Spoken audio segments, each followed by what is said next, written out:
This conference will now be recorded.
like This more than conference will now be recorded.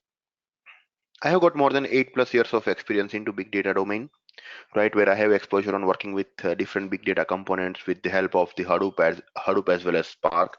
And presently, I'm working as a big data architect with one of the US-based startup, right? And like the goal of the today's session is to give you a brief introduction about big data as well as Hadoop, right? So today, like I'll take you through all the basic concept of big data, right? And then we'll move towards the Hadoop, right? So I'll start with the basic introduction to big data, right? And then I'll like open up for you for questions. If you're having any questions, then I'll open up it for you, right? So right, so the first thing that we'll get started with like big data versus Hadoop, right? So whenever you ask somebody, right, like on which technology you are working, right? So like the answer will be mostly like, okay, I'm working on big data, right? Or you can say the answer may be like, I'm working on Hadoop, right? So what exactly big data and what exactly Hadoop, right? So there is no technology like big data, right? If somebody is telling, okay, I'm working on big data, right? So there is no technology like big data. Then what is big data? So big data is nothing but big data is just a terminology, right? So terminology means, so it's like you can say plain simple English term, which means a large amount of data, right? So when you are dealing with, let's say, some large amount of data, you can say, okay, I'm dealing with big data or I'm working with big data.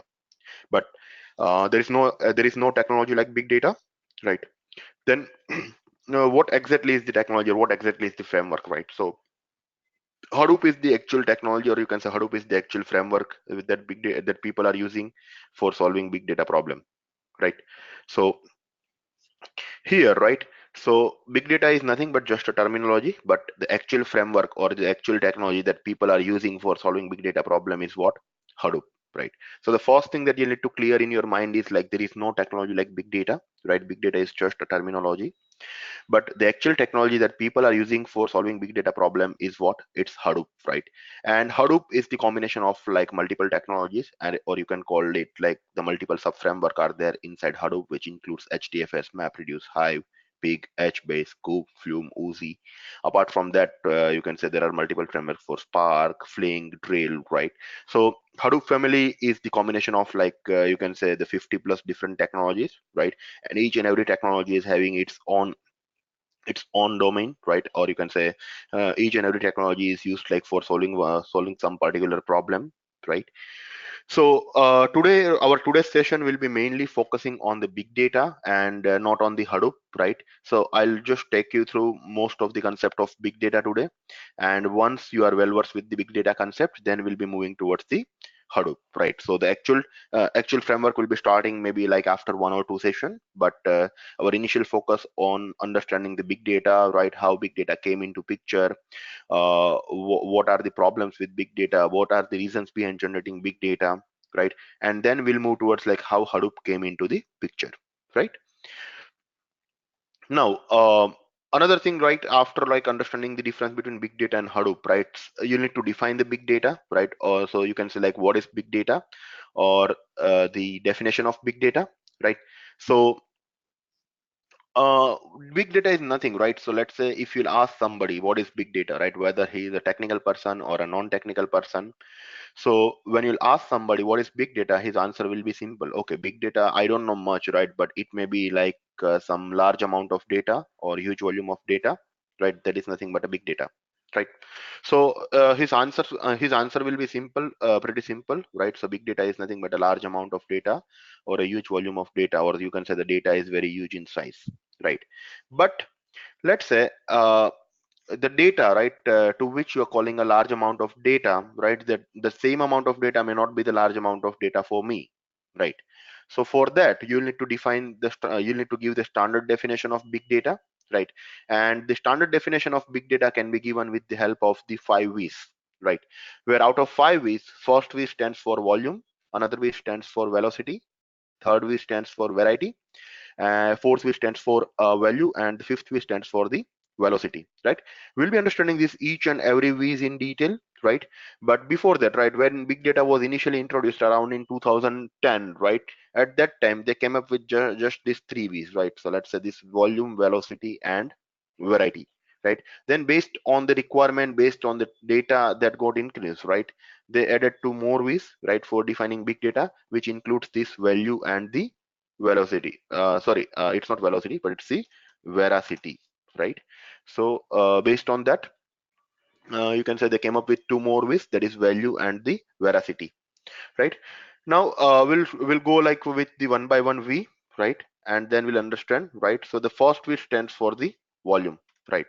So volume is nothing but, if you want to say in simple term, right? So volume is nothing but what?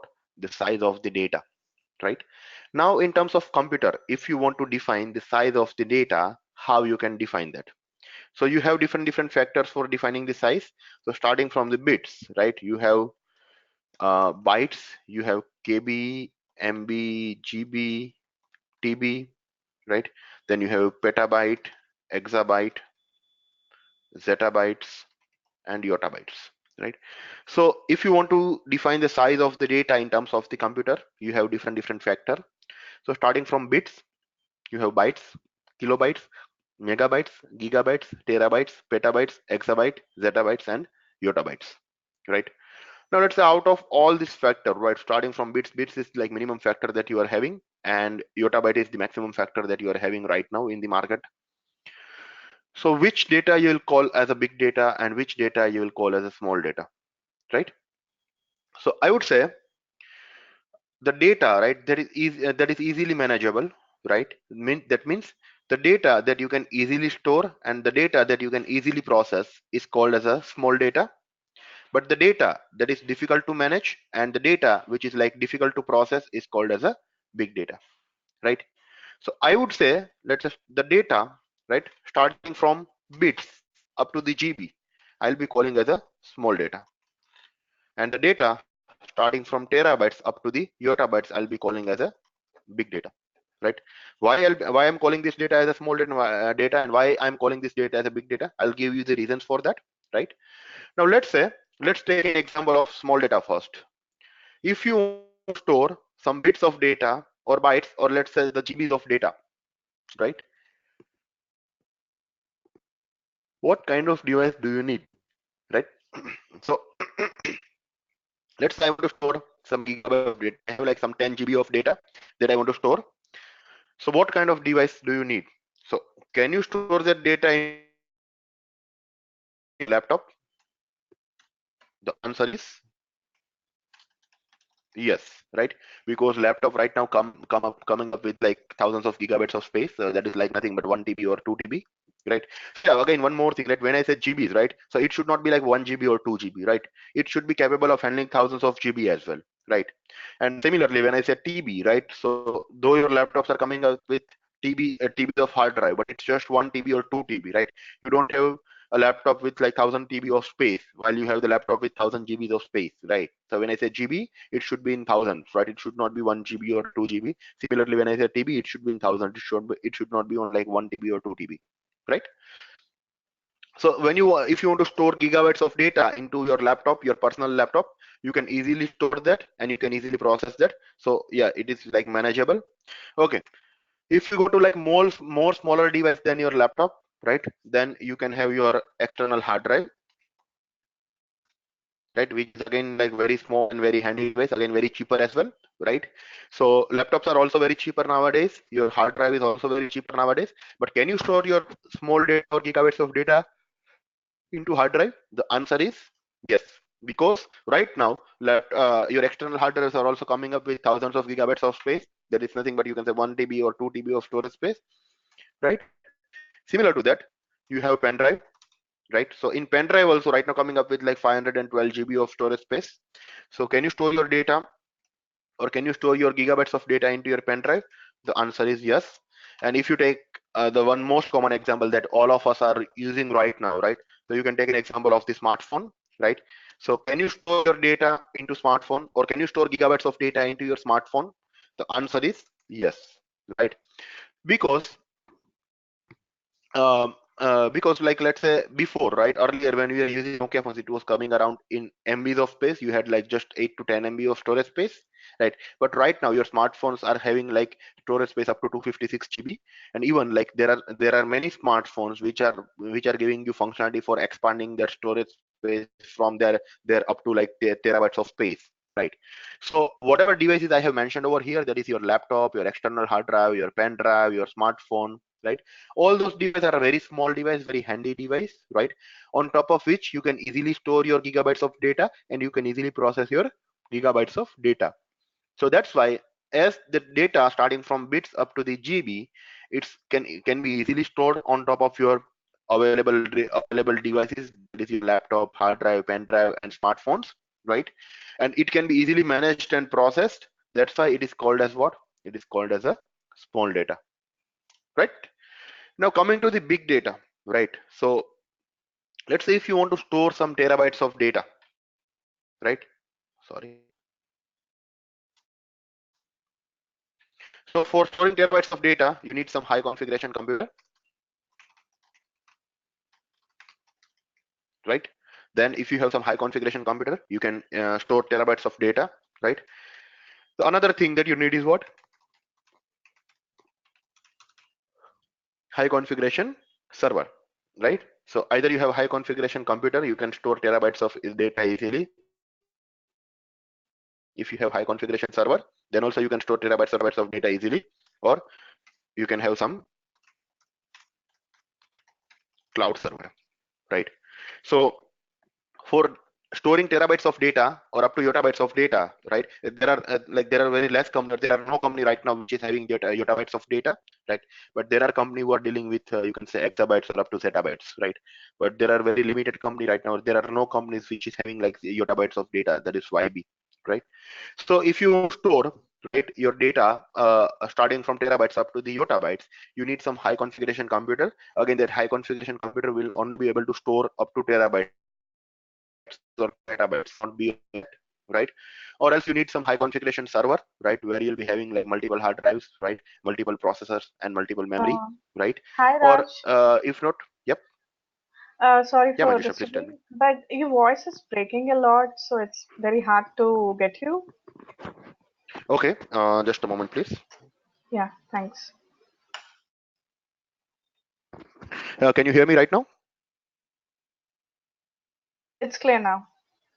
Okay, thank you.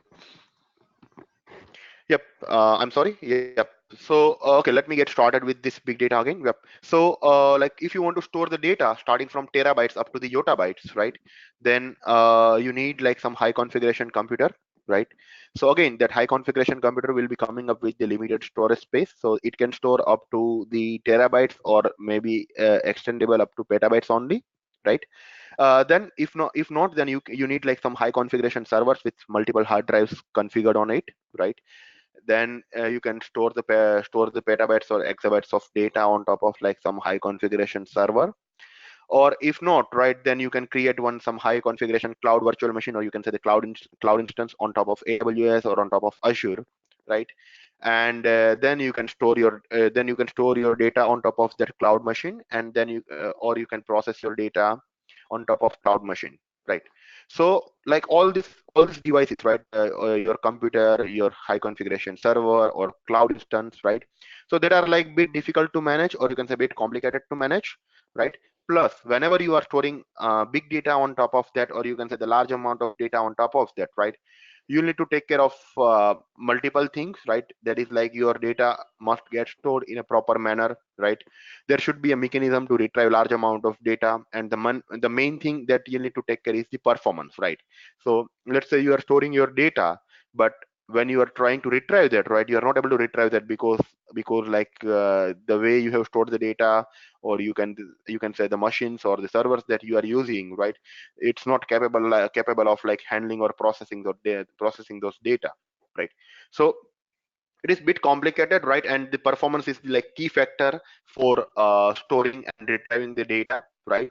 So whatever big data you are storing, right, you should be able to store that big data uh, or with the help of with effectively, as well as you should be able to retrieve those big data effectively, right, with high performance, right? So that's the reason, right? You will, based on the size of the data, you can decide whether the data is a big data or a small data. And along with the size of the data, you'll also need to identify, right, what mechanism do you need for storing that data, as well as what mechanism do you need for processing that data. That means, can you store that data on top of your laptop, or some high configuration computer, or server, or some cloud instance, right? And based on that you can define whether the data is a big data or a small data, right? So that was about the volume, right, which is nothing but the size of the data. And by seeing a size at the very first step, right, you can say whether the data is a big data or a small data. The next we comes into picture is the velocity, right? So velocity is nothing but, you can call it in a plain English term, it's the speed of the data, right? Now, so basically, what do you mean by a velocity, right? So let's say, apart from whatever volume you are having, right? Whatever volume is what? So apart from whatever amount of data you are having, right? So let's say I have total available data.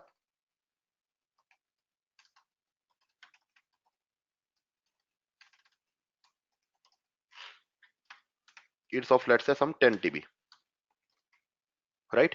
Then what is velocity telling you? After volume, after available volume, how much new data will be coming into your system, right? So let's say, apart from whatever volume you are having, let's say you have 10 TB of data as of now, right? And your system is live up and running on top of, like, let's say, some server, right? And it is like publicly accessible, and there are multiple people using using your server, using your, you can say, service, right? So apart from whatever volume you are having, right, what are the new amount of data that will be coming into your system, or what will be the new data that will be like coming into your system, right? So that is nothing but what? The velocity, or you can say the speed. So apart from whatever data you are having, at what speed the new data will be coming into your system, that is nothing but what? Your velocity. The velocity is like always depends on, let's say, your network traffic. Another thing is the network speed, right? So network traffic is nothing but, let's say, the number of users in your system visiting your application at given time, right? So let's say you have some application which is similar to, let's say, Facebook, right, or some social media application, right? So let's say, on one particular time, or let's say every minute, or let's say every hour, right, how many number of users are visiting your particular application, or how many number of users are visiting your social media application? So that is nothing but that is what? Your network traffic, right? So the more the traffic, the amount of data that will get generated will be the higher. The lesser the traffic, the amount of data that will get generated will be the lower.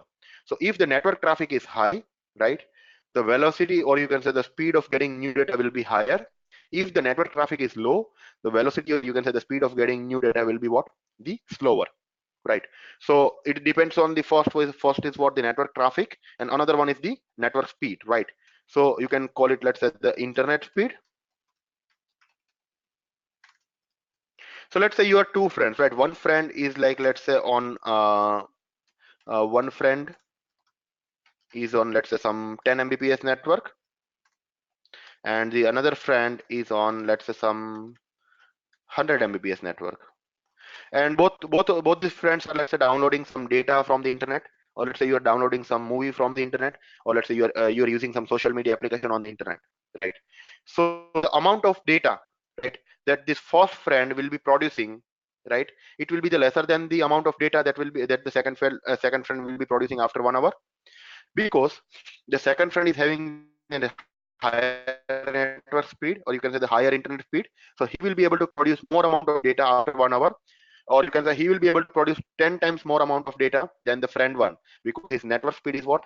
10 times faster than the network speed of what? Friend one, right? So that's the reason, right? So the higher the network speed, the amount of data that the person will be generating will be the more, and the lower the network speed, the amount of data that the person will be generating will be the lesser, right?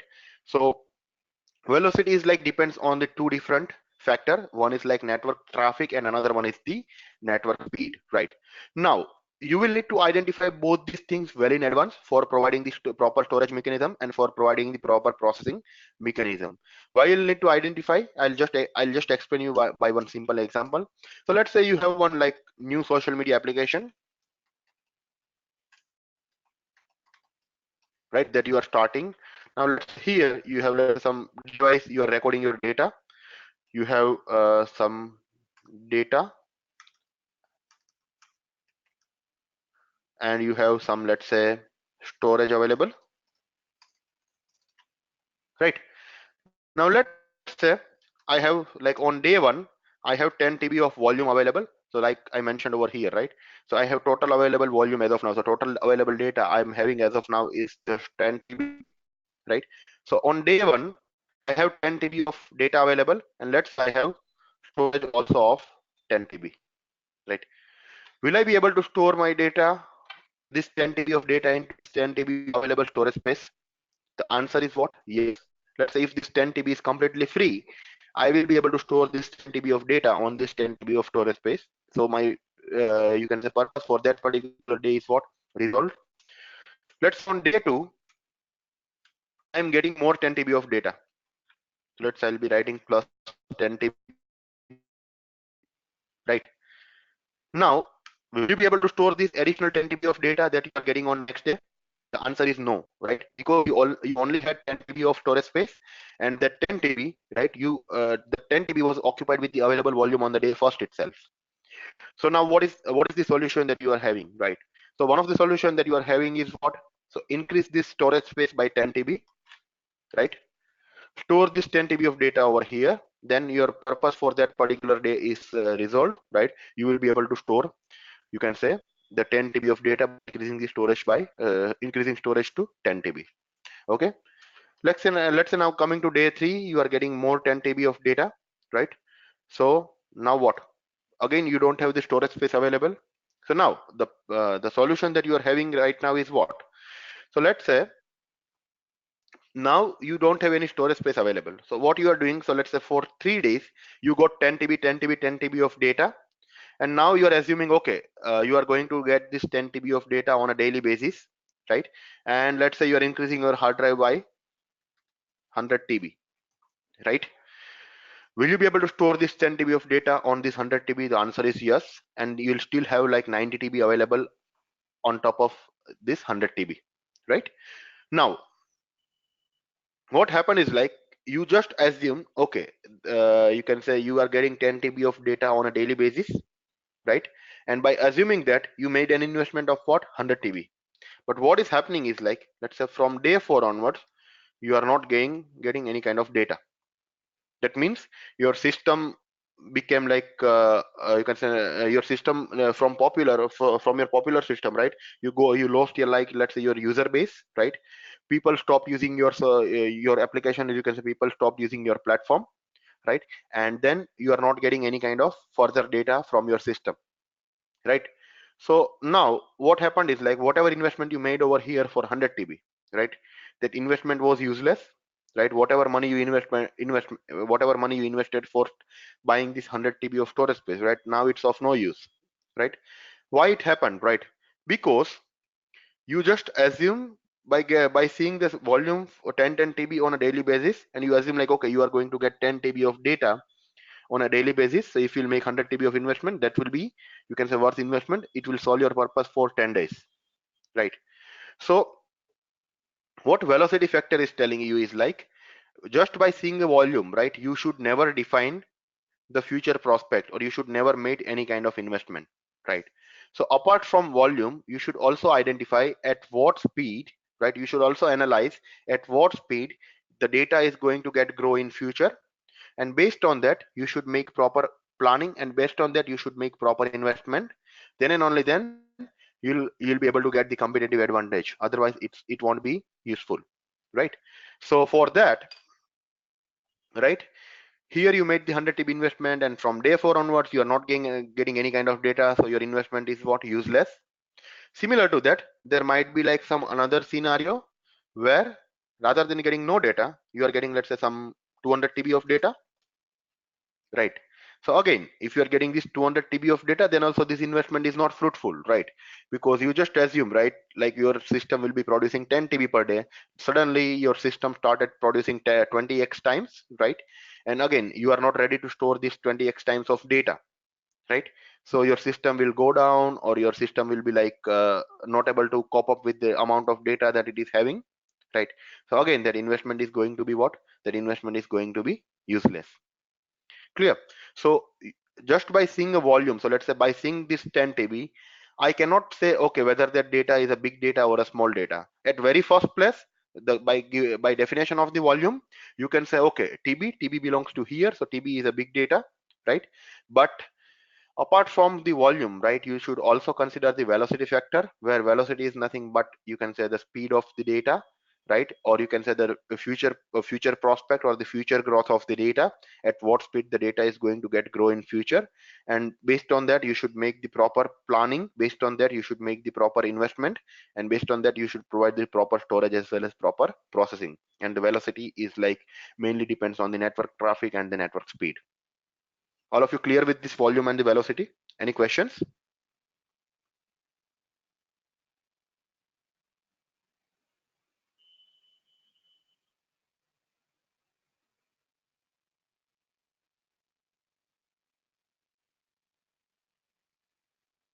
There is one question is like, does hardware influence the velocity? Uh, the answer is not, right?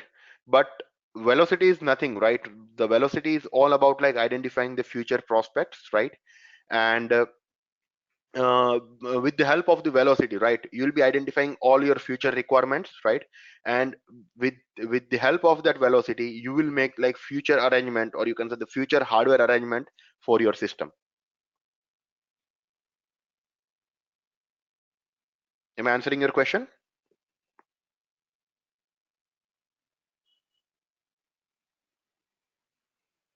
Yes, Raj, thanks. Okay. Can you use the concept of elastic storage from AWS? Yes, you can reuse the concept of elastic storage as well, right? So each and every Hadoop platform, right, or each and every big data platform is, you can say, providing the different storage mechanism, right? So let's say if you are using if you are, you can say, using Cloudera or Hortonworks, right? They are only and only on HDFS, right? But if you are going with the Amazon EMR, right, then Amazon EMR is like providing you the functionality to store your data on top of your HDFS, as well as you can say this elastic storage as well.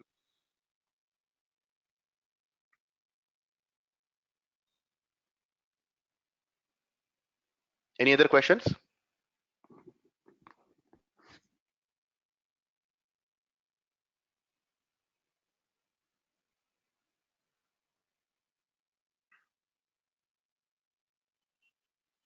Okay, then let's move forward, right?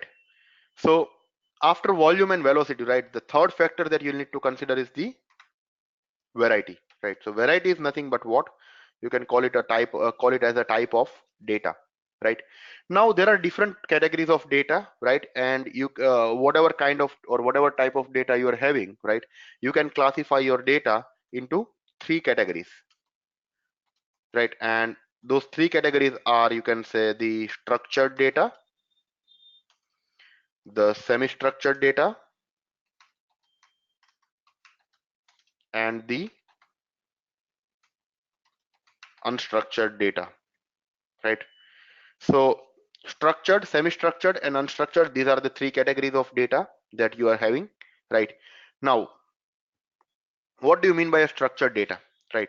So the structured data is nothing but, let's say, whenever your data is properly organized, or you can say, call it a well organized data, right?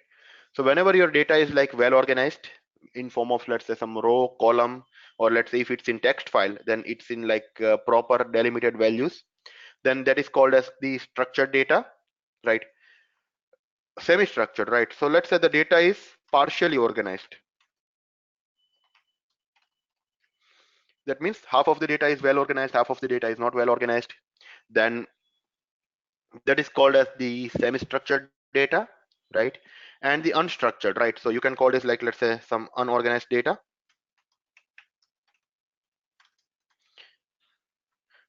So that means you can see, okay, there is a data, right? But it's very difficult to understand for you, right? Then that is called as what? You can say unstructured data, right?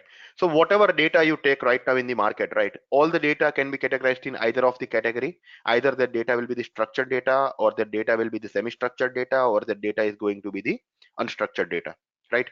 Now, what is structured data? So the structured data is nothing but, let's say, when the data is well organized in form of, like, let's say, row and column, right? Which is having, like, let's say, some column heading, or you can say the row heading that you are having, then that data is a structured data. So if you want to give an example of the structured data, you can take an example of the RDBMS table. That is nothing but your relational database management system table, right? You can take an example of the Excel sheet, because in your SQL table also the data is well organized in form of row and column. In your Excel sheet also the data is well organized in form of rows and columns, right? You can take an example of the CSV file, and you can take an example of the TSV file. So CSV is nothing but, you can call it as a comma separated value, and TSV is nothing but you can call it as a tab separated value, right? So your RDBMS table, your Excel sheet, your CSV file, your TSV file, right? All those are the example of the you can say structured data. You all know, like, how your RDBMS table looks like. You all know how your Excel sheet look like. I'll just show you how this CSV file looks like, right? So let's say I have some values called ID, name, salary, designation. So this is my, let's say, some plain simple text file, right? Which has, like, let's say, 4 columns, and my value is, let's say, 1A 10,000, and designation is, let's say, manager, right? So let's say you have multiple fields in your text file, right? If your fields are delimited by comma,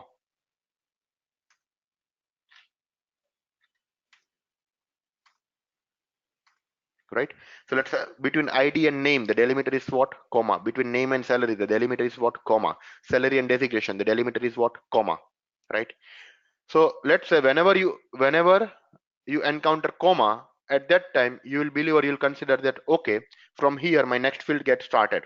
So let's say for one is the ID, comma, that means the next field is going to be your name, comma, the next field is going to be your salary, comma, the next field is going to be your designation. So in this entire text file, right, whenever you are encountering comma, right, that means it is a field delimiter, right? And from there next field will get started, right? So with that you'll assume that, okay, whenever you're encountering comma, you'll just need to consider as the next field. So whenever your fields are delimited by comma in your text file, then that is called as what? That is called as the CSV file, right? There is nothing but the comma separated value. Similar to that, let's say you have the same amount of same data in one file, right? But rather than comma, if you are using tab as the delimiter, right? So I'll replace my comma with what? With the tab, right? So whenever you are using tab as the delimiter, right, then that is called as what? TSV. That is nothing but what? Your tab separated value, right? So again, the data is well organized, right? Whenever you're encountering tab, you can easily identify, okay, from here the next field is getting started, right? So there is no problem, right, in identifying rows and identifying columns, right? So that is nothing but your comma separated value and the tab separated value, right? Now coming to the semi-structured data, right? So semi-structured data is nothing but, let's say, okay, you can read the data, you can understand the data, right? But the structure of the data is not fixed. So let's say in RDBMS table, the structure is fixed. Let's say you have one database. Inside the database, you have table. Inside table, you have columns and you have rows, right? Similar to that, the same structure is followed by Excel sheet. In CSV, you have file. Inside file, you have multiple fields, and each and every field is delimited by what? Comma. Similar to that TSV, inside file, you have fields, and each and every field is delimited by what? Tab. But here, right, if you take an example of the semi-structured data, so the first most example is, let's say, some XML file. So XML is nothing but, you can say, the extensible markup language, right? And which is having the concept of tag. So let's say if I give you the example of another example, right, you will be better understand that. HTML, right? So most of you must be well versed with the HTML, right? So HTML is nothing but, HTML is having the concept of what? Tags, right? So you have, like, let's say, some starting HTML tag, and let's say you have some ending HTML tag, right? So okay, your HTML script is getting started from here and it's getting ended over here, right? That means the structure is fixed. Like HTML script is always start with, let's say, some HTML, and it will end with what? /HTML, right? Now inside that you have, like, let's say, one tag called title, and you have, let's say, some end title, right? Then you have, let's say, some body.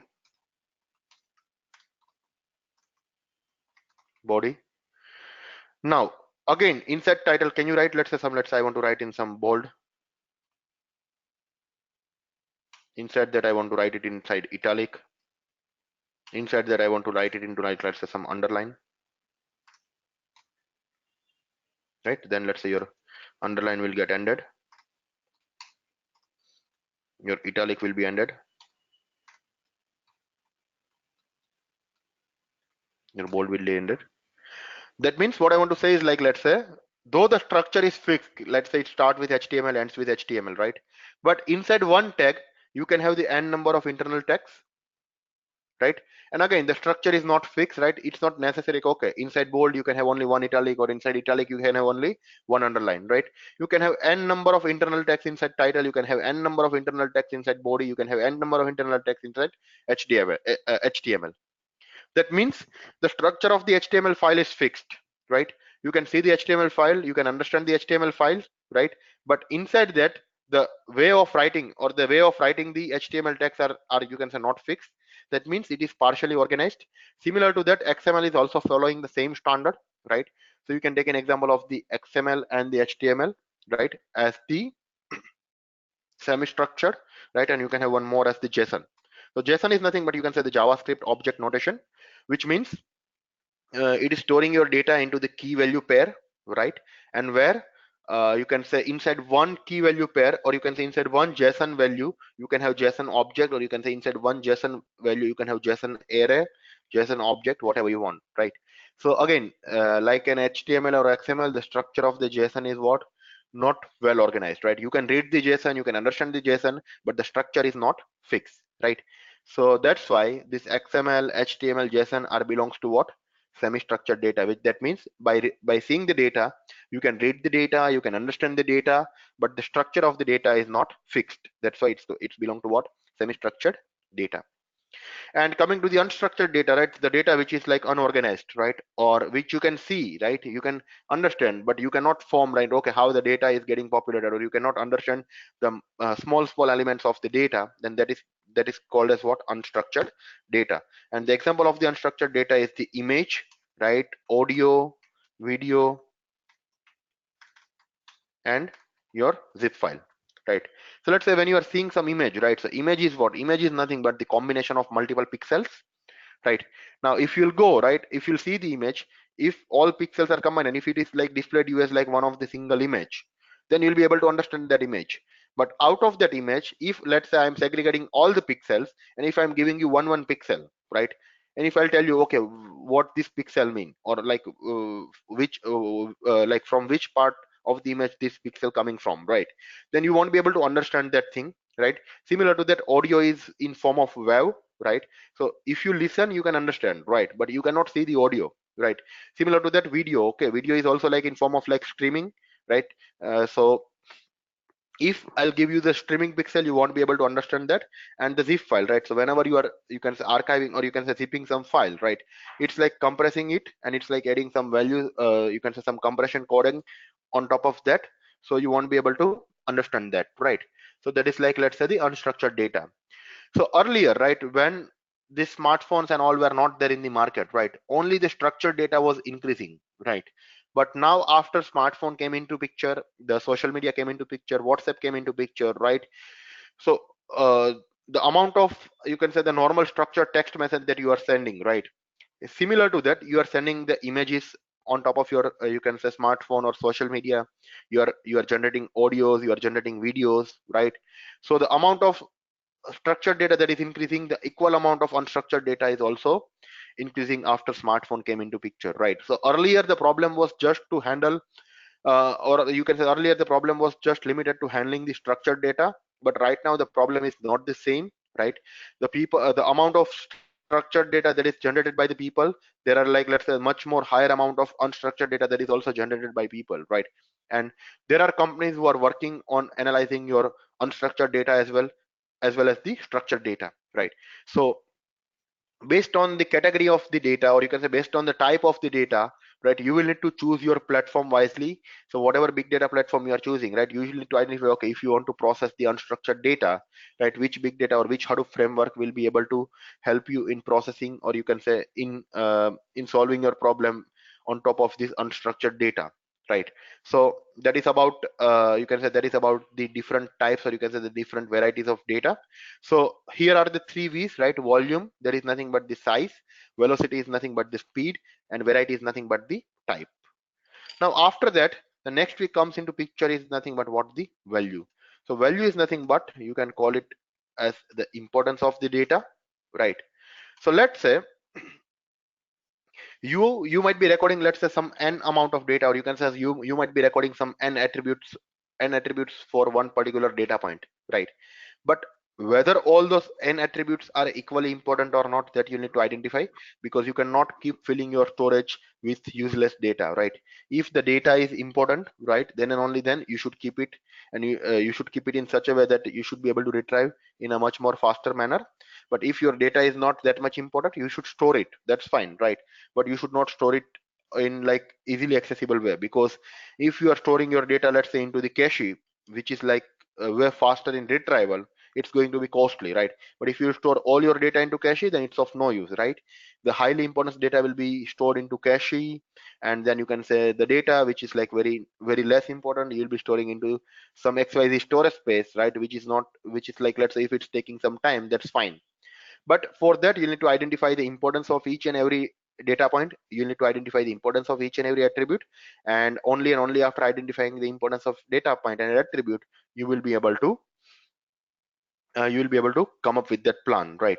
So I'll just give you the example of the value one with, say, you can say some simple data point attribute. So let's say you are employee for some of the xyz company, right? And where the company is recording some information. So let's say your employee id, your name, your salary, your designation, your department, your city, your address, right? And your, let's say, mobile number,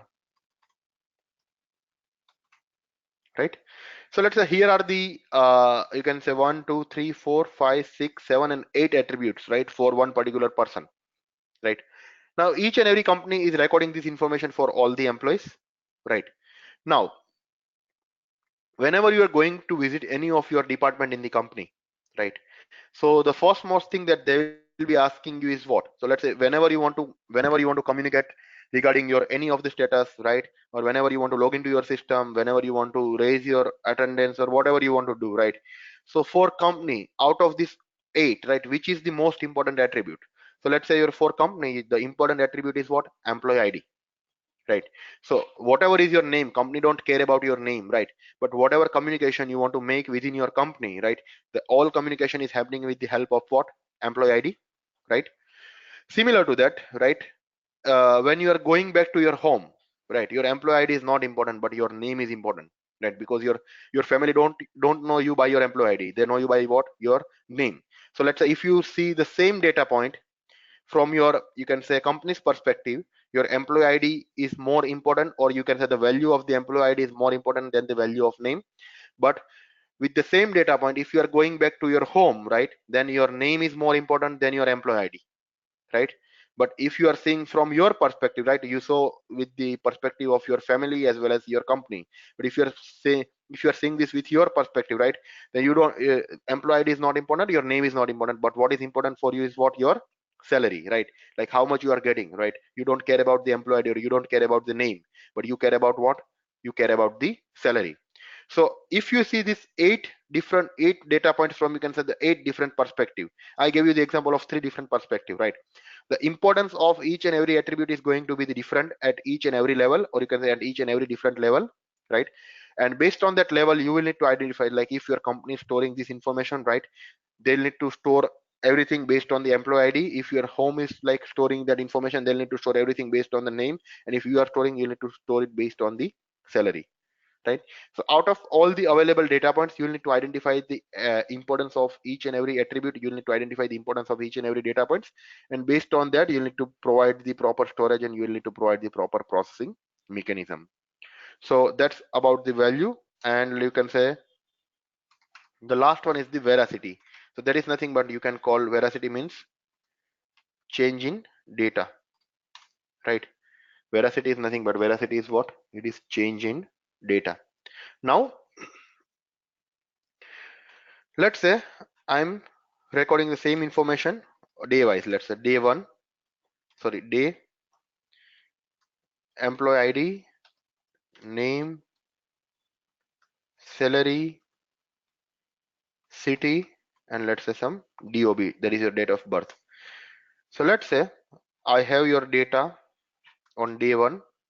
Employee ID is 123, name is let's say ABC, salary is let's say 10,000,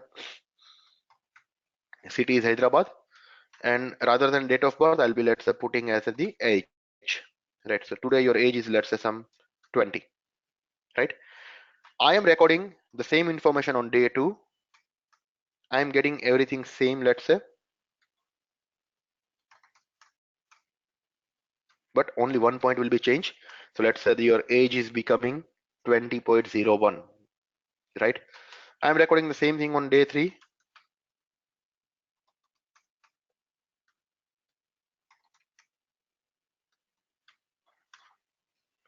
Right? So let's say you have 5 different factor, right? Employee ID, name, salary, city, age.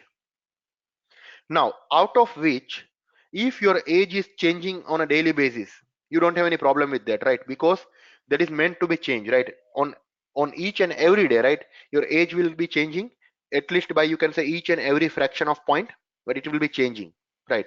But let's say you are encountering a scenario where your employee ID is changing from 123 to 321, your name is ABC, your the salary is becoming let's say 20,000, your city is becoming let's say Bangalore, and your age is let's say 20.03.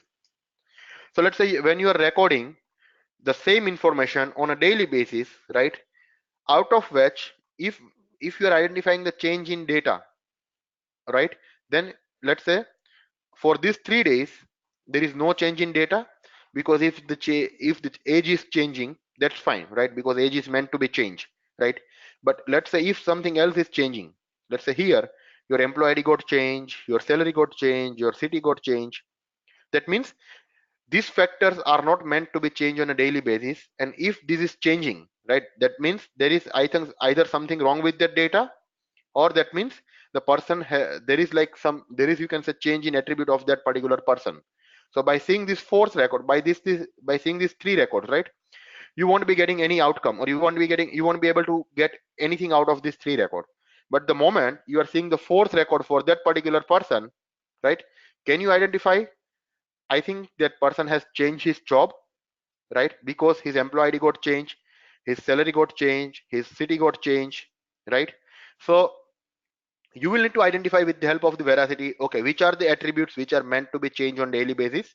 So let's say your age is meant to be changed on daily basis. Which are the attributes which are not meant to be changed on daily basis? So let's say your employee ID is not going to change on daily basis, your name is not going to change on daily basis, your salary is not going to change on daily basis, or you can say your city is not going to change on daily basis, right?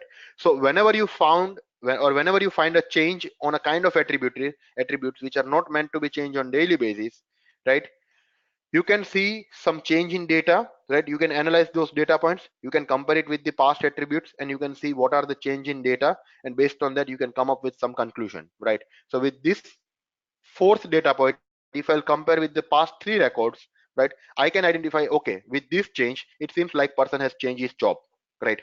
And again, you should also select a kind of attributes, or you should also select only those attributes which are not meant to be changed. Because if you'll keep recording your age, right, because age is going to be changed on daily basis, right? And if you'll keep recording the age on a daily basis, it's meant to be changed, it's going to change, right?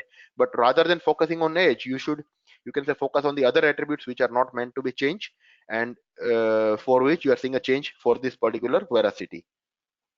Any questions for volume for you can say variety, value, and veracity?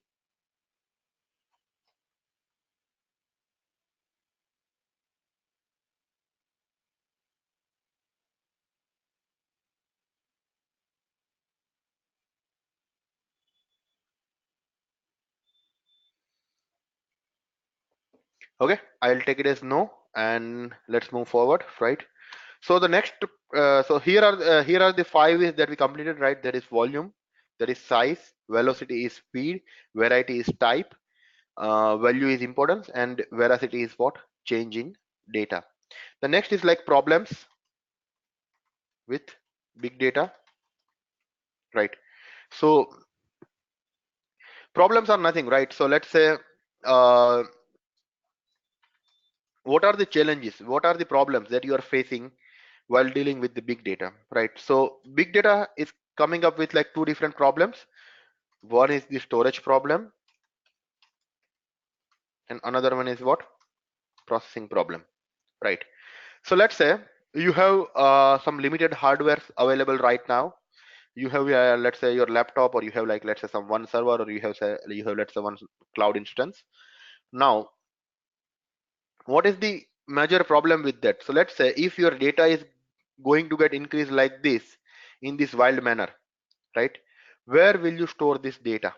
Or you can say, how will you store this data? So let's say you have laptop available with only 1 TB of storage space, or you have server available with only 10 TB of storage space, right? And if you are going to get let's say 10 TB of data on a daily basis, right? Like the example that we have seen over here, right? 10 TB on a daily basis, and somewhere around suddenly like 200 TB, right?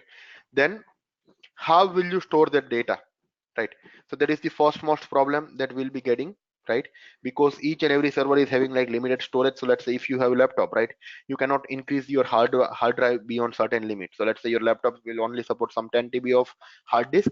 After that your laptop will not support, so you'll need to make what? You need to buy another laptop. You need to create a cluster with this two laptop, and then you need to solve your purpose, right? Similar to that, the processing power is also limited, right?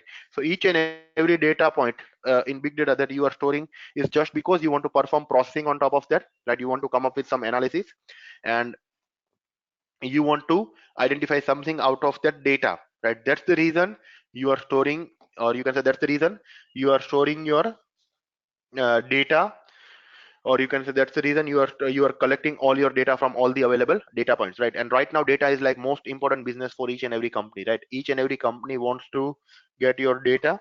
Each and every company wants to store your data, and they want to analyze your behavior, right? So the major challenges that people are facing right now with big data is the storage problem. That means like if the data will get increased day by day in this wild manner, how will you store that data? And the another major problem that people are facing with big data is the processing problem, right? So if the data will get increased uh, like this, right, how will you process that data, right? So that's the reason, right? You need to identify some, you can say, proper strategy for storage as well as the proper strategy for processing, right? So another definition that people are giving for big data is like big data is a problem, right? And the Hadoop is a solution, right? So whatever problems that big data is having, that is storage problem as well as processing problem, Hadoop is providing the solution for the storage, as well as Hadoop is providing the solution for the processing, right?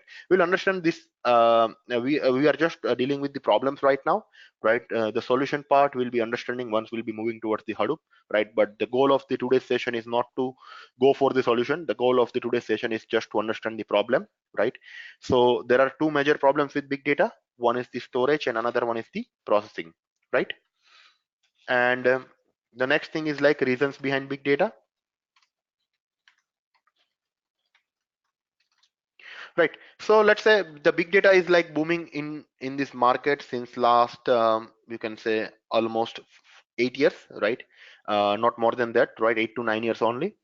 Now why it's booming only and only since 8 years, right? Why not before that? The reason is pretty simple, right? So the main reason behind generating big data is what? It's nothing but your lots of small devices, right? What do you mean by a lots of small device? So lots of small device is nothing but, you can call it your smartphones, right? So your smartphone is the main reason behind big data, right? Why it is the main reason behind big data? Because before, smartphones were not there, right? So let's say if you talk about the Nokia phones, right? So when you were also using phone like somewhere around in 2000s, right? So at that time you had these Nokia phones, right? Now how you were dealing with that Nokia phones, or how you were working with that Nokia phones? So in that, right, you had the functionality for calling, right? You had the functionality for SMS, and apart from that you had, like, let's say some few games, right, and some few other applications available, right? Now at that time, whenever you wanted to send some message to somebody, right, how you were sending the message, or what was the pattern of writing your message before that, right? How many messages a day you were sending, right? So at that time you were getting somewhere around like 100 messages a day, 100 messages a day for free, right? So the number of messages that you were sending per day were what? Just 100, right? What type of message you are sending? You are just sending normal text message, right? Because if you wanted to send, let's say, some image or video, for that you had to, like, deal with what? MMS. Then that MMS was costing you around 5 rupees or 10 rupees. So you are not sending MMS, you are just sending what?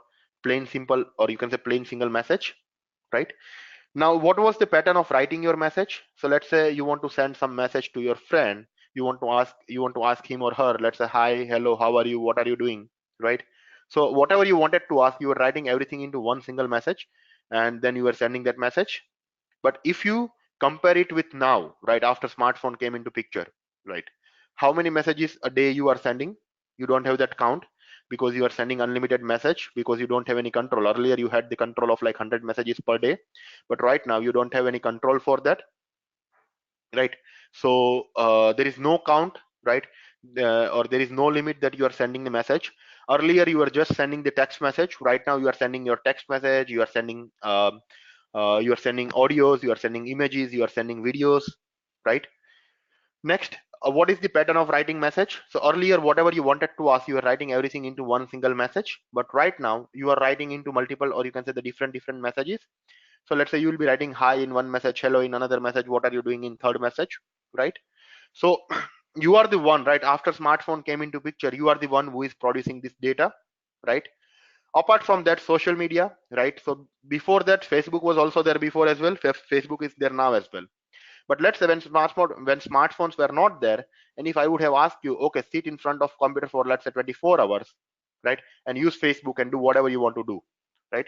You won't be sitting there, right? Because if I'll ask you to sit for 24 hours in front of Facebook at one single place, right, you won't be able to do that. And you were checking your Facebook earlier hardly what, once in a day or twice in a day or once in a week, right? But if I'll tell you the same thing, okay, use Facebook for 24 hours from wherever you are, use it from your mobile, right? And you'll use that. The reason is you don't want to sit at one place, you want flexibility, you want to roam, right? And you want to use your social media. So right now, right, all of you, right, or most of you are checking your WhatsApp after every 5 minutes. Most of you are checking your Facebook after every 5 minutes, right? Plus earlier you didn't have the facility.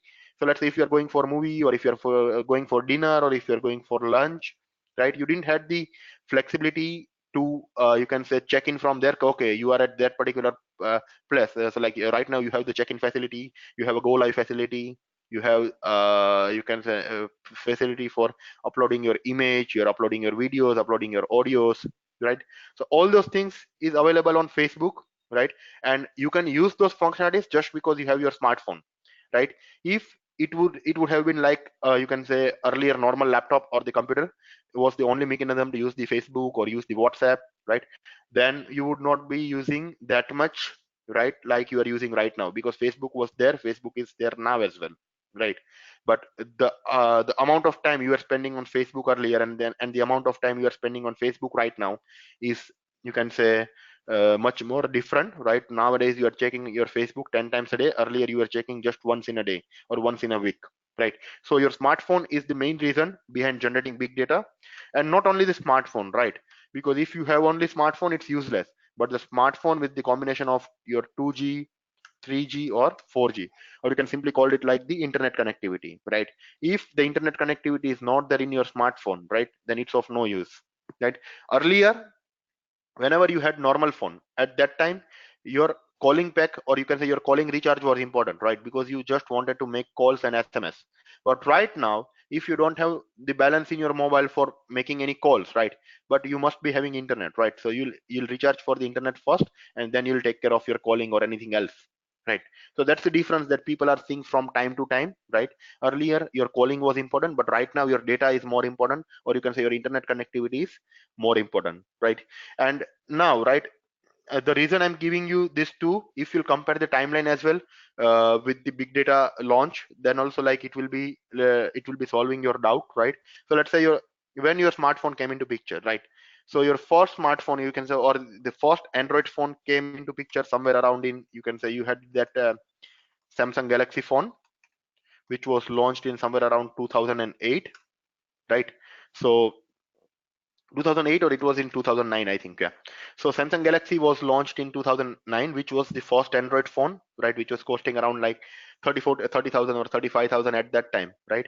So uh, it was launched in 2009, right, when Hadoop came into picture. So Hadoop also came into picture around in 2009, 10, right? So Hadoop also came into picture somewhere around 2009 and 10, right? So if you are talking about the future of big data, or you can say the future of Hadoop, right? So the moment till the smartphones and this internet connectivity is going to be there in the market, right, big data is going to lead the market, because right now, right, each and every company is the main business of each and every company is going to be the data, right? And if you are using some Android phone or iOS phone, right, so whenever you're installing some application, right, the application is asking you for the permission. So let's say, okay, this particular application wants to access your contacts, they want to access your call logs, they want to access your SMS, right? Why they want to access all this information? The reason they want to access all this information is because they want to identify what you are doing with your mobile device, right? What kind of SMS you are having, what kind of contacts you are having, what kind of call logs you are having, which are the location where you are spending your maximum amount of time. And from that, they want to analyze their data, they want to identify, they want to come up with some conclusion, and they want to, you can say, sell that conclusion to the companies, right, which is looking for those kind of analysis, right? So the moment, right, a smartphone came into picture, right, you started sharing all your data with the mobile apps provider, right? And those companies are grabbing all your data from your smartphone, they are doing their analysis, right? And they are selling those analysis to the companies available in the market, right? And till smartphones and all, you can say, this internet connectivity is going to be there in market, big data is let's say going to lead the market, right? Because earlier, before smartphone, right, you were limitedly using Facebook, you were limitedly using WhatsApp, you were not doing any kind of online shopping, but right now all these things are dependent on that, right? So yep, that's all about like problems and the reasons behind big data. Any questions out of that?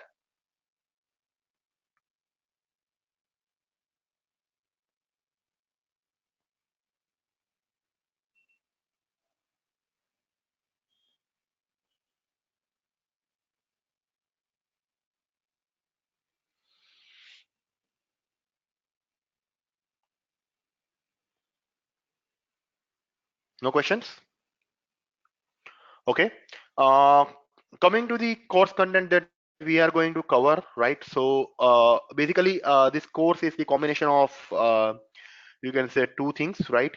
So one is the Hadoop, and another is the Spark, right? So we are going to cover the concept of Hadoop as well as Spark, right? So coming to Hadoop, we are going to cover HDFS, MapReduce, Hive, Pig, HBase, Scoop, Flume, Uzi, right? And coming to Spark, we are going to cover Scala as one of the programming language, right? You have a Scala programming, you have Spark Core, that is the concept of RDD, you have Spark SQL, that is the concept of data frame, and you have a Spark Streaming, that is the concept of streaming data, right? If I just give you the brief of each and every component, right? So Hadoop is the high level framework which has two different modules. One is the development plus admin, right? So our main focus is going to be on the development, but we are also going to cover admin topics along with the development part, right? So it's up to you. If you are interested on focusing on the development part, sorry, admin part, you can, but I am going to cover both admin as well as the development part, where admin is nothing but configuring all these components into your system, right? as well as you can also create the cluster out of all these components, and development is like the practical example using each and every component, right? So here HDFS is mainly for your storage, right? uh, MapReduce is processing using Java, right? Hive is a query language, right? Pig is you have scripting language,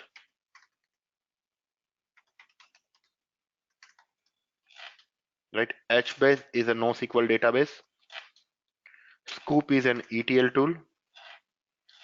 Here, Flume is a streaming tool, and Uzi is a workflow scheduler, right? And here, right, as part of this course, you'll be able to come up with the two programming language. So for Hadoop, right, our core programming language that we are going to focus is on Java, and for Spark, the core programming language that we'll be focusing is going to be your Scala, right? Though Hadoop, or you can say the MapReduce, is also supporting Java as well as Python, and Spark is also supporting Java, Scala, and Python. But the core programming language support that Spark is having is Scala, and the core programming language support that MapReduce is having is Java, right? So I'll show you the example with Python as well, but our main focus will be on Java, right?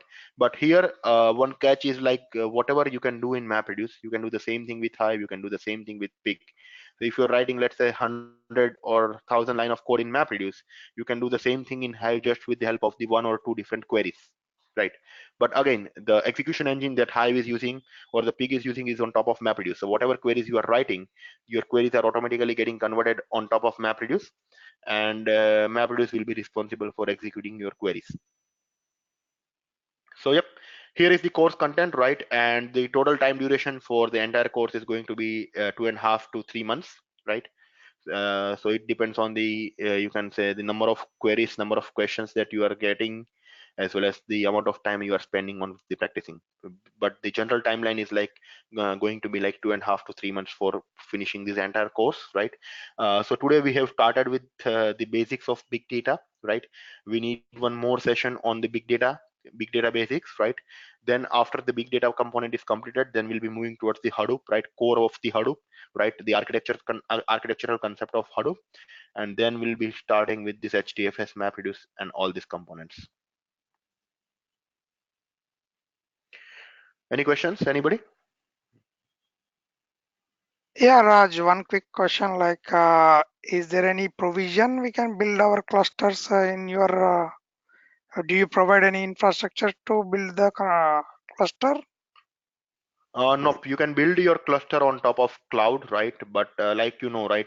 So cloud infrastructure is going to be like very much costly, right? For running a cluster, especially, right? Mhm. So I can share you the list of steps that you can use for building your own cluster, right?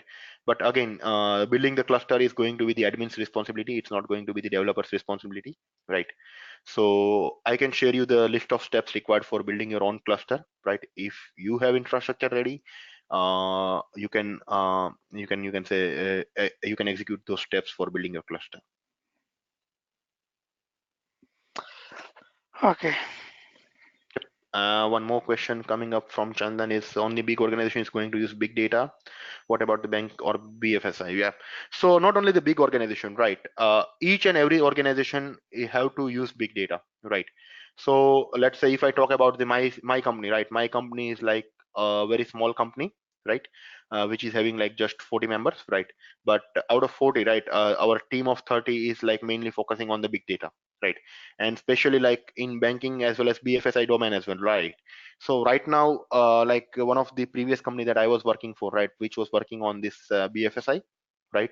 So with the help of this big data and the machine learning platform, right, they used to build, you can say, the next gen credit risk model, right? So if I give you the example, right, so let's say right now, right, we have, let's say whenever you're going to apply for any of the loan in India, right, so you have the CIBIL, right? So people will be checking your CIBIL score. So bank will be registered, will be the CIBIL entity, and CIBIL will be having all your information, like how many loans you have taken so far, how many credit cards you are holding, um, how many payment you have done on time, how many payments you have missed, right? Based on that, your CIBIL score will be generated, and higher the CIBIL score you are having, there is high chance you will be getting your loan approved, and lower the CIBIL score you are having, there is low chance your loan there is low chance of like getting your loan approved, right? Now if I talk about the product that I was developing for my previous organization was like, so we wanted to we had like our own, you can say, loan giving application. Like we had our own BFSI domain where we wanted to give a loan to the person who is not having any kind of credit score. So let's say you have just started your career, you are not holding any credit card, you are not holding any loan, right? So your CIBIL score will not be available, right? But then also you are looking for a kind of loan, right? Then who will give you a loan, right? Nobody will give you, no bank will give you a loan because you don't have any kind of credit history. Now what we did is like we developed our own mobile application which was fetching data from the so let's say if you are looking for a loan, you need to download my mobile application. When you are downloading my mobile application and applying for a loan at back, and I'll be accessing certain data points from your mobile. On top of that data point, I'll be analyzing, right? Analyzing your data points, and based on your mobile behavior or based on your social behavior, I'll be deciding whether to give you a loan or not. So let's say if I give you one simple example, I am when you are using my application, I'm fetching your SMS, right? Now you don't have any CIBIL, but from your SMS, right? Let's say in my application you have registered as like you are the salaried professional, you are getting, let's say, $100,000 per year, right? So whenever you are getting salary, right, you will be getting SMS, right? So I'll be just, let's say, fetching your SMS from your mobile device, right? I'll be identifying if this person is claiming, okay, I'm getting $100,000 salary, right? Whether have you actually received that SMS from the bank or not, right? Another thing, how many mobiles you are holding, right? Where you are living, that I'll be identifying. Then how many bills you are paying on time. So let's say right now you are paying your mobile bills, you are paying your electricity bills online, right? And all those bills notification you are getting in your mobile device using SMS, right? So let's say if you're missing some bill, you'll be getting that notification. If your due date is near, you'll be getting that notification. So I'll be identifying all those attributes. I'll be checking, okay, how many bills this person is paying on time, how many bills this person has got defaulted. So just with the help of your SMS, I'll be able to identify whether that person is a good person or a bad person, right? And if I'm just giving him a loan, whether that person will pay back or not, right? So each and every domain, right, is having its own use case to implement big data, right? And you can say this banking and BFSI is the playing the major role in that, because they want to stop this fraud, right? Because there you are directly dealing with the money, right? And wherever money is involved, there are high chances of fraud, and if you want to prevent a fraud, you need like high power analytic system which can prevent your fraud. Am I answering your question? Yeah, sure. Thank you. All right, any other questions, anybody? What are the Uh, requirements for this course? Yeah, Now, hi one by one. Kash. Sorry to interrupt you. Okay. Hi everyone. Small info from Career IT. The batch is starting from tomorrow onwards. Timings are from 7 to 8 a.m. IST. That is Monday for Indians and for Sunday for USA guys. So please reach us for more details on the numbers, whatever I have provided in short. Thank you. Yeah, please you can carry on, Kashyap. Yeah, sure. Yep. Any other questions? I think Sumant was asking something. Yeah. What are the PC requirements for this course? So Hadoop is like popular just because it supports the commodity of hardware, right? So the minimum requirement that big data is promising or the Hadoop is promising is like you can configure on top of 4 GB as well, right?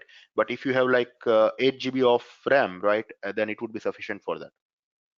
And you need Linux operating system, so that if you are using Mac, then there should not be any problem, right? But if you have Windows, right, you need like VMware, or you need like dual boot mode of installation, where you'll be installing you can say Linux along with the Windows, because the main thing is like Hadoop is an open source, right, and it's mainly encouraging like all the other open source technologies only, right? So the main platform that Hadoop is built is on top of Linux actually. So I'll show you right how you can configure it in dual boot mode, or how you can configure it using VMware. So I'll guide you like for configuring that Linux on top of your Windows if you're using Windows machine.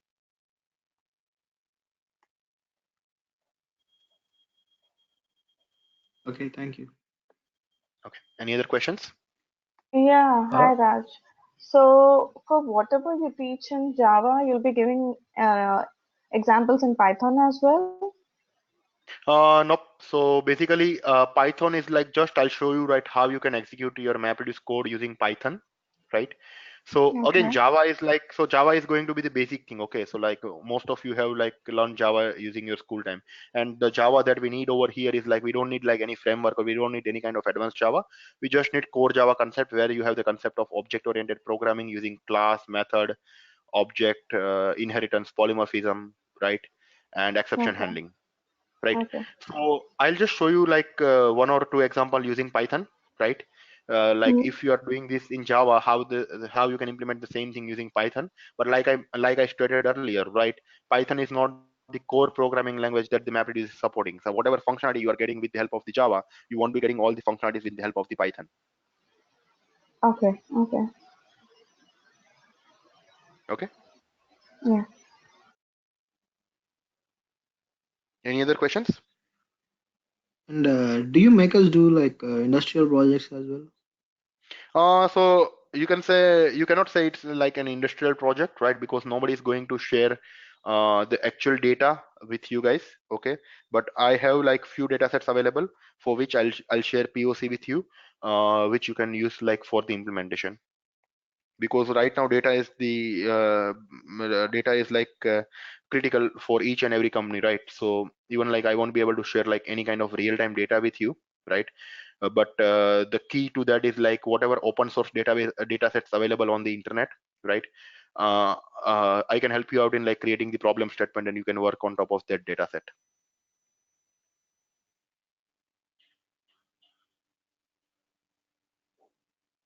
Clear? It's Yeah. going to be full hands-on, right? This course. Sorry. It's going to be full hands-on, right?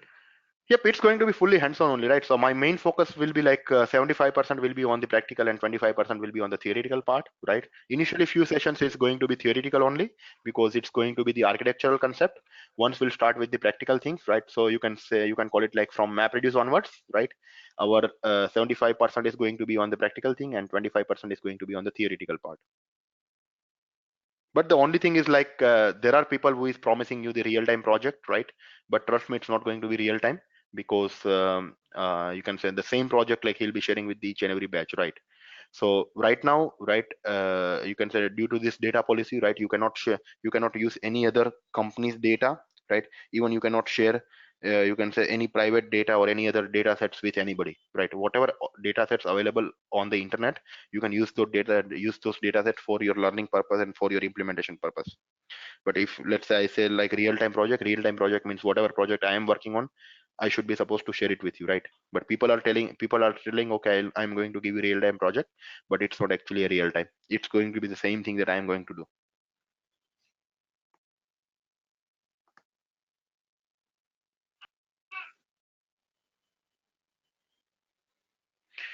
Okay, any other questions? Yeah, Kashyap, this is Prabhakar. I do have a couple of questions. The first question was you're talking about the characteristics of big data, right? Like you talked about 5 V's, right? Okay, so it was actually And the definition, not the characteristics, right? So basically, before deciding whether the data is a big data or a small data, you will need to, you cannot directly say it just by, so my purpose over here was just to say, okay, just by seeing the size of the data, right? So let's say you have 10 TB of data, you cannot say, okay, this 10 TB is a big data or a small data. But you will need to identify the different V's, right, to define whether the data is actually a big data or whether the data is a small data. Yep, go ahead now. so the data should fall under all the 5 V's, or can I say like if my data is satisfying at least velocity and veracity is there, so I can call this So, data as a big okay. data, or I can implement as a big data project for this. So most of the time, right, so it's just the standard that is given, right? But it's like very rarely people are following that. But if you'll just try to like put it inside this different ways, right, it will at least follow the 3 V's, right? I would say 5 V's as well, it will follow all the time, right? So let's say if you take the data, if you take the example of any data set, you take XYZ data set on the globe, right? It's going to be there is going to be the size of the data, right? So if you take any project, right, you'll be having like predefined size of data. Okay, you have like this much amount of data available with you. That is going to be the first thing, right? Then whatever data you are having, you are also going to identify, okay, what is new data, or what amount of new data going to come in your system. That is nothing but your speed, right? Then the data will at least belong to any of the one type out of these three. Either it's a structured or semi-structured or unstructured, right? Then you'll identify the importance of each and every attribute. So let's say right now you have 10 TB of data which has like, let's say, thousands of attributes. But are you going to analyze everything? The answer is no, right? You will analyze your data, you will be identifying the importance of each and every data point, right? And then you'll make the you can say categorize based on the importance. Okay, this data is less important, this data is important, this data is more important. And then if you can say change in data, so you are also going to analyze what are the changes on the data that you are having and the new data that you are getting. So when you'll try to fit in your data, right, when you'll try to fit in your problem statement, right, it will fit in like into all 5 ways. Okay.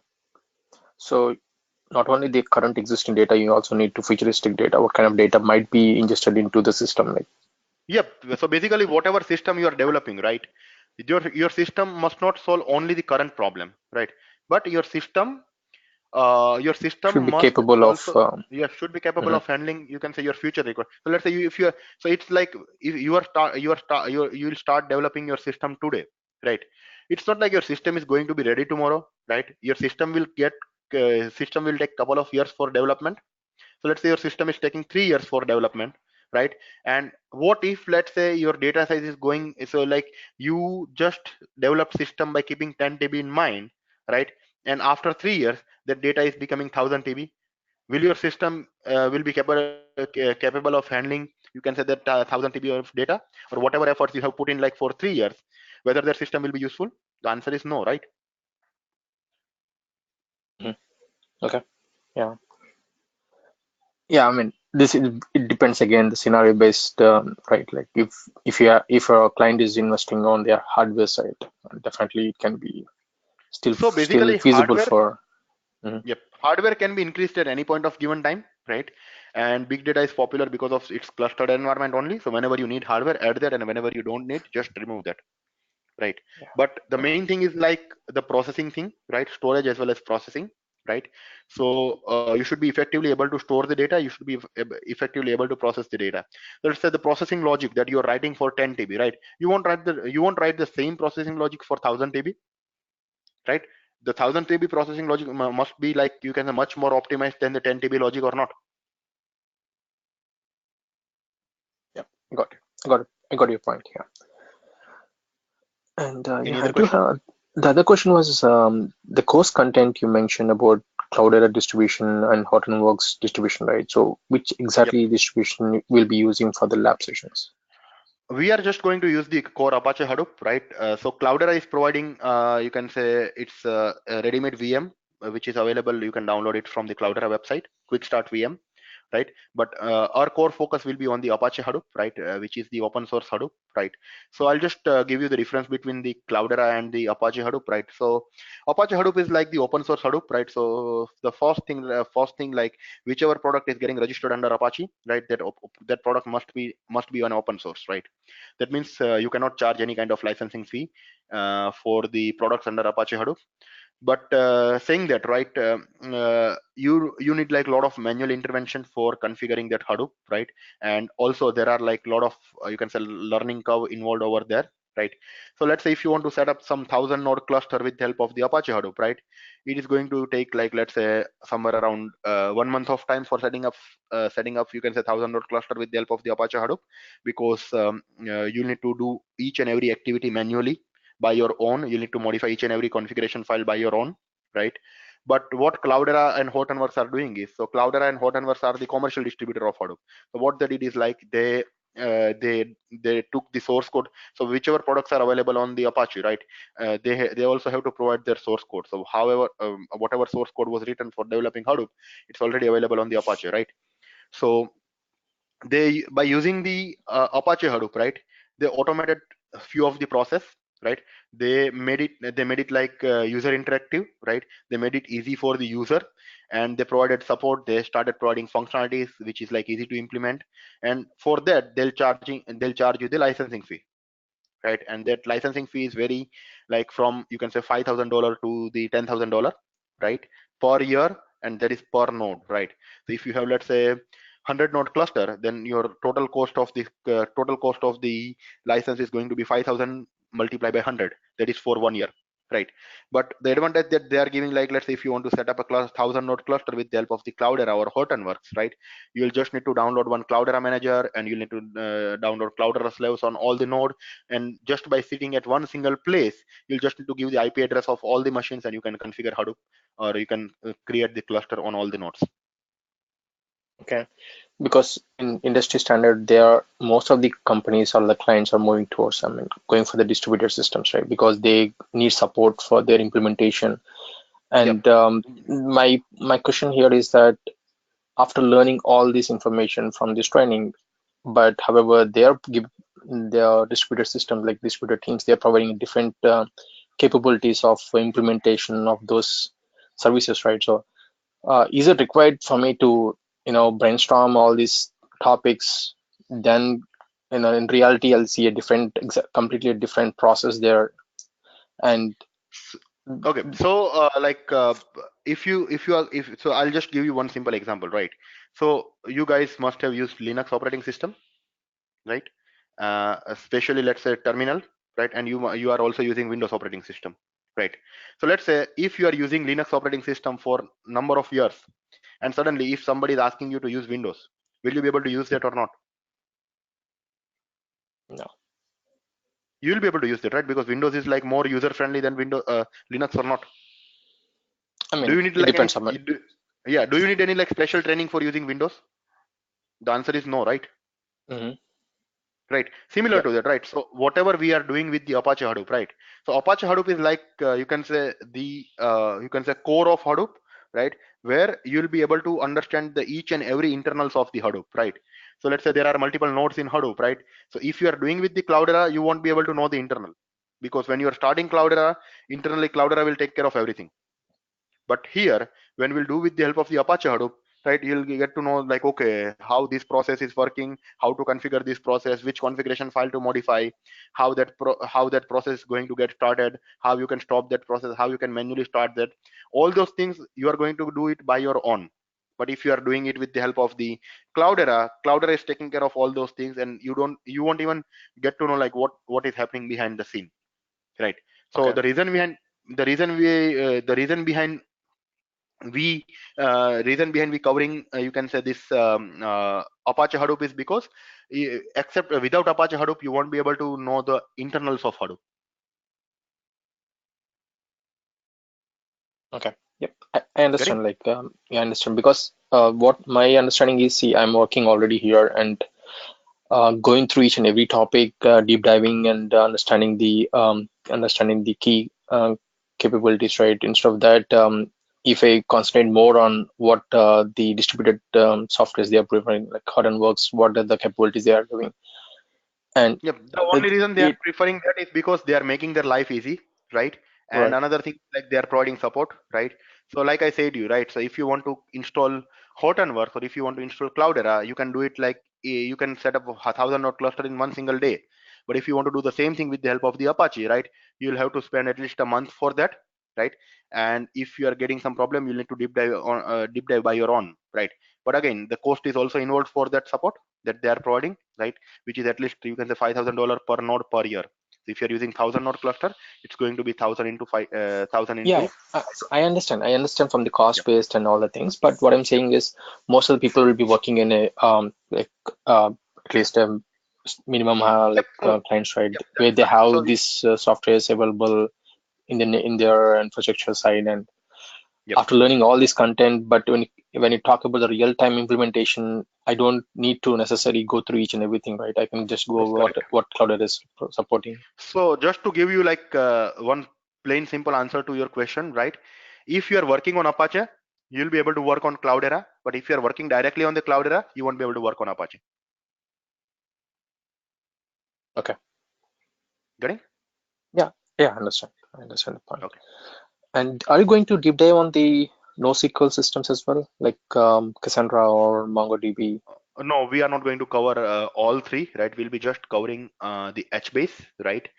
Because like again, so basically earlier we used to just had the Hadoop session, right? Then we started involving like Hadoop with the Spark, right? So if we like cover all these things, then this course is not going to be like finished like for next 6 months actually, Mhm. right? Yeah, yeah. So Okay. the goal of this course is like just to give you a brief and the practical scenarios like of each and every system, use case of each and every system, and like make you aware about the way of like dealing with the different components, right? But there will be like still there will be a scope where you also need to work from your end, right? For making practice, for implementing it by your own, right? Because if you see that there are at least like let's say 12 to 15 different components that we are going to cover, right? And apart from that, right, so Hadoop family itself is like having like more than you can say 50 plus components, right? And if you want to keep yourself updated, right, you need to like do a lot on your own as well, because every 6 months, right, you'll see like one or two new component or new framework coming inside Hadoop, right? So you cannot spend you can say a lot of time in learning through these classes and all, right?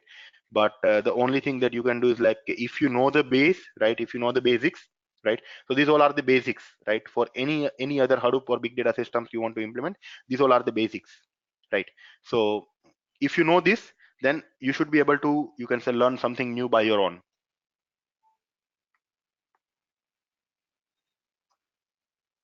Clear? Yeah, thank you. And I have one last question. Like Yep. currently, like most of the traditional ETL systems are they're providing all these connectors like Hadoop connectors for ingesting the data Yep. into the data lake, right? So um, and like for example, if I want to load the data into Hive, so I have a Hive connector available in my infrastructure. So it gives a lot of flexibility for the developers or the people who are currently working on the traditional ETLs. Okay. So my question here is that why I need to know why I need to join this training. Let's say that I am from a ETL background with a BI as well. Okay. Okay. So like Talent I'm using currently, Talent has all these connectors for ingesting the data Yes, into correct. the big data system through we are using Amazon EMR, and Okay. most of the jobs are currently running on this platform, like data lake platform. And so I just want to know, like, do you really need to go through all these topics to get familiarized on the Yes. big data ecosystem? Yeah. Okay. So basically, like ETL is not the only thing that you are doing as part of, you can say, your big data or Hadoop development, right?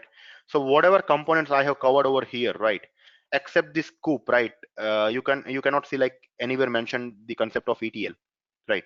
But the course is like mainly more focused towards the processing using big data, right? So let's say, assuming you already have your data, you are already done with your ETL and you already have your data available in the Hadoop, right?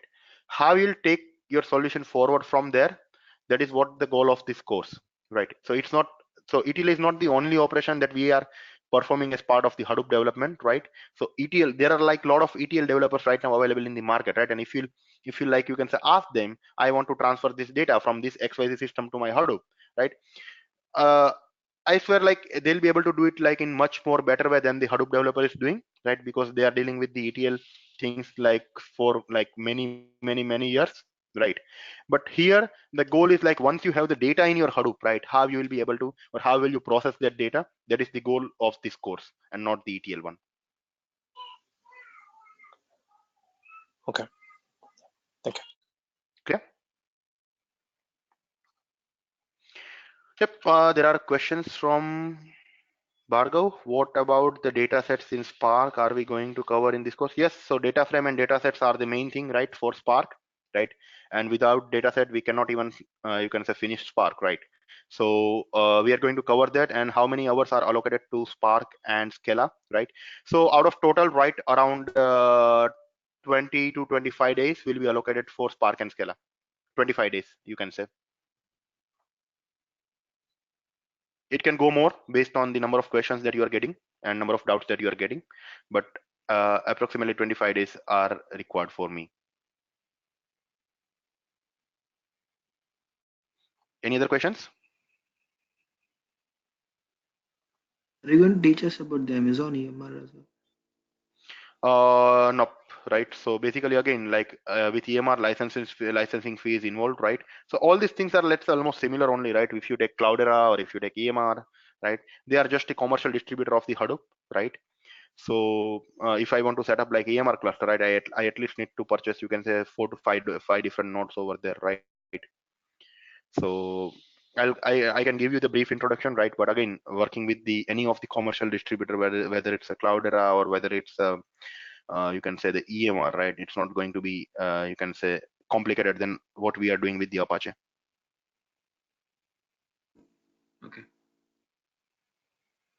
But yeah, if you are stuck somewhere, right? If you are working on something and if you are stuck somewhere, if you need my help, I can help you out. Yeah, sure.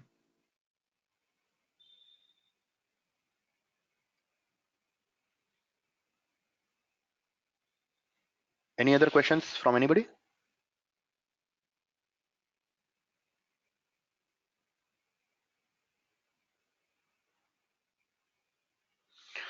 Okay, I'll take it as no, right? So like we are starting this batch from tomorrow onwards, right? I think these guys will be sharing the course content with you, and you can go through that. And okay, that's it. See you guys tomorrow. Bye bye. Have a nice weekend. Thank you. Thank you. Bye bye. Thank you very much, sir. Thank you. Bye. Bye bye.